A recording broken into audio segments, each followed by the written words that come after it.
And thanks for staying with TVC News. It's World Teachers Day, an occasion to appreciate their contributions to impacting knowledge and human capital development, especially at a time of global pandemic. This year's theme is Teachers Leading in Crisis, Reimagining the Future, with a spotlight on those at the heart of efforts to attain the global education target of leaving no one behind. Here in Nigeria, teachers are gathered in Abuja to commemorate the event, with about 774 of them to benefit from the President's Teachers and Schools Excellence Award. A lecturer at Bells University of Technology, Onifade Temitayo, joins me now from Sango-Ota in Ogun State. And also joining me from Addis Ababa in Ethiopia is the director of the Institute for Capacity Building in Africa for UNESCO, Yumiko Yokozeki. Good to have you both join us. Now, let me begin with you, Yumiko, and let's start on a global level. What are the International Labour Organization and UNESCO recommendations for teachers, and are they being internationally adopted at this time? Thank you very much. First of all, happy World Teachers Day, and I'm glad that you had an excellent celebration in Abuja. The ILO UNESCO recommendation concerning the status of teachers was adopted on the 5th of October 1966, so that's 54 years ago, at the special intergovernmental conference convened by UNESCO in Paris in cooperation with the ILO. The document set forth the important issue of teacher status, rights and responsibilities. It also states standards for their initial preparation and further education, recruitment, employment, teaching and learning conditions. It contains numerous recommendations for teachers' participation in educational decisions through a consultation and negotiation with the educational authorities. Why? Because teachers are important. We are all here because we have good teachers. As teachers are a fundamental condition for guaranteeing quality education, teachers and educators should be empowered and adequately recruited and remunerated, motivated, professionally qualified and supported in a well-resourced, efficient and effective government system. This is from Education 2030. So every year on the 5th of October, we think of this recommendation because it is not achieved yet. So that's all from me. Over to you. All right. So, Temitayo, you've had these recommendations coming from Yumiko. So, in light of those recommendations, what are the plight of teachers in Nigeria, especially at this time of the pandemic? Thank you. Good afternoon. I want to use this opportunity to congratulate all teachers in the world for the opportunity that you have to be part of people that will be molding lives, that will teach people how to go in life. So we really appreciate when it comes to leading in crisis. Like there's no generation that there is no crisis, but how to manage the crisis depends on the management. We the teachers, we are one of the people that have the opportunity. Like the issue of crisis that happened, the pandemic that happened not quite long. So we're able to, as an institution-based University of Technology, we're able to carry our students along during the So Temitayo, just allow me, Temitayo. Allow me quickly butt in here, because Yumiko said some things about recommendations from the ILO and UNESCO, as well, the welfare of teachers, professionalism, training and all. So help us understand, in light of those recommendations, what are the plight of teachers, whether in the private or public sector in Nigeria? Okay. Yes. The teachers, because of the recommendation of the UNESCO, to honor the teachers, to know that our profession, the profession of teachers, is very important. After the parents, the teachers, they are the next in line to mold the future of the children. So it's a big opportunity, it's a kind of a joy, a sign of joy to teachers. even to know that they are noticed. All their effort is not in vain. All right, so back to you, Yumiko. I'm sure you have done a comparative analysis on the situation of education in Africa, especially with the plight of teachers. So what are the peculiarities between teachers in Africa and other parts of the world?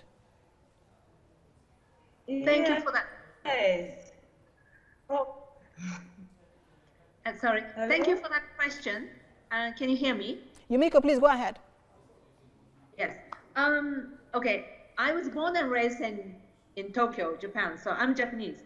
But I had spent the last 35 years in Africa, so I think I'm more African than Japanese. And I know many countries in Africa, including your beautiful country. I spent some time in Abuja with the UNICEF. Anyway, Africa is diverse, so it is very difficult to say teachers in Africa.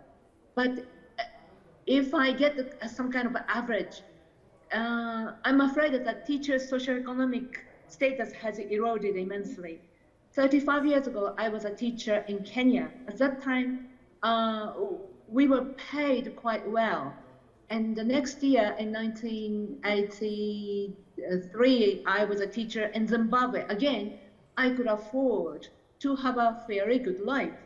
But now, the teachers' status, socioeconomic status, has eroded because of many reasons. And this is our concern. We would like the best performing young people to aspire to become teachers. But at the moment, that is not the case in many countries. Teaching profession is not respected. So we would like teachers to be respected, the teaching profession to be a sought after profession in all countries in Africa. All right, so Temitayo, I'm coming back to you now. She has talked about how teachers are not respected and how respect and honor should be brought back to that profession. But as we speak, President Buhari has just approved a special salary for Nigerian teachers. He has also now increased the number of years of service from 35 to 40. What consequence or what impact would this have on the teaching profession? I think that will increase the morale of the teachers. As we said, that when you know that you are your profession is recognized, it's going to stand as a motivational effort from the government for the teachers to come on board again, to put more effort on whatever thing that they are doing towards the students, that they should not relent.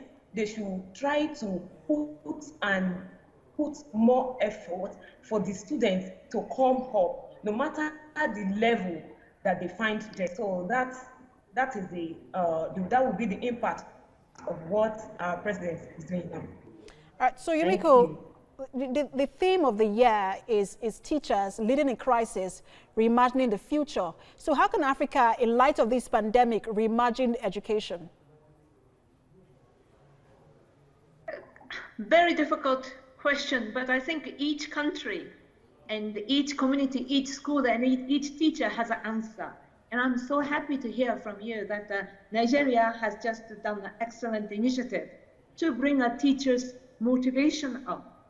And this is a difficult time. A lot of schools were closed. Now they are reopening. Teachers are there to bring a safe and enabling environment for all the learners. And that's why we said reimagining the future. Teachers have a key for our future. And I hope the teachers in Africa will bring the bright future and excellent opportunities for the young people. And it is possible. So let me stay with you, Yumiko. We know that, like we said earlier, the president has just approved a new salary scale for teachers. He has also now increased the number of years of service from 35 to 40. What more do you think can be done for teachers? What is that one thing that will be done that would change the entire teaching landscape? Good question. I think it is socio-economic status and respect for teachers. When I was growing up in Japan, we always respected the teachers, and when we meet them, we bow them. And then we are very happy when we were praised by teachers. I think we can bring this culture, which is already there in many African countries. Teachers are respected and looked up to, and this kind of advocacy is needed to couple with increased economic incentives. Over. All right, so Temitayo, we understand that there is no respect, as it were, for teachers in just around the world and in Nigeria. But even within Nigeria, they will have respect on different levels. So if you're in the private sector, there is more respect for you than in the public sector. So how do we bring all of that, to be at par? Whether you're in the private sector, whether it's the low income or the high income or the public sector, that the standard of living will be at par. Oh, thank you.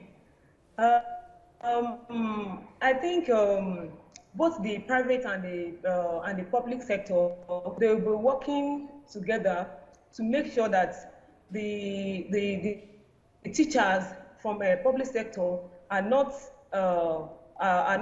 maybe paid more than the teachers in the private sector. Do you understand me? Absolutely. So the two will work together. The management we see together, we see that the two are working hand in hand to make everything go smooth. All right, lecturer at Bells University of Technology, Onifade Temitayo, and joining us from Addis Ababa, Director of Institute for Capacity Building in Africa for UNESCO, Yumiko Yokozeki. Happy Teachers' Day to both of you. Happy Teachers' Day. Thank you. Thank you. Thank you. All right.